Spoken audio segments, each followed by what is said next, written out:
আজ এই মুহূর্তে আমি তারকেশ্বর ধামে যাচ্ছি, যেহেতু ১ লক্ষ জপে সিদ্ধ যে বটুক ভৈরব কবচ আগামী ১৬ই জুন দশহরা বটুক ভৈরবের জন্মতিথিতে দেয়া হবে। তার সঙ্গে যেটা অত্যন্ত গুরুত্বপূর্ণ বিষয়, যেটা না বললেই নয়, প্রত্যেকটা মানুষকে সুস্থতার জন্য যেটা আমি সবসময় চিন্তা করি, যেটা একটা সাংঘাতিক ব্যামো, যেটা ফ্রোজেন শোল্ডার। এই ফ্রোজেন শোল্ডারটা এমনকি হয় কাঁধের কাছটা না ব্লক হয়ে যায়, হাতটা তুলতে পারে না, হাতটা এতটা অবধি ওঠে না। তাদের কিন্তু খুব কষ্ট, যাদের ফ্রোজেন শোল্ডার থাকে।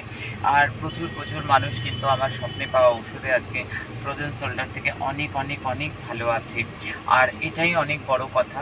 আর মারুভূমি মহাশক্তি আশ্রমে কোনো ওষুধ কিন্তু বিক্রি করা হয় না, শুধুমাত্র মানুষের সেবায়, মানুষের কষ্ট মোচনের জন্য বটুক ভৈরবের মন্তব্য তো, তারা সিদ্ধেশ্বরী মহারানীর মন্তব্য তো, আজকে প্রচুর মানুষ ভালো আছে। আর সবচেয়ে বড় কথা, প্রচুর ডাক্তাররা কিন্তু পাঠিয়ে দেয় যাতে মানুষই স্বপ্নে পাওয়া ওষুধগুলো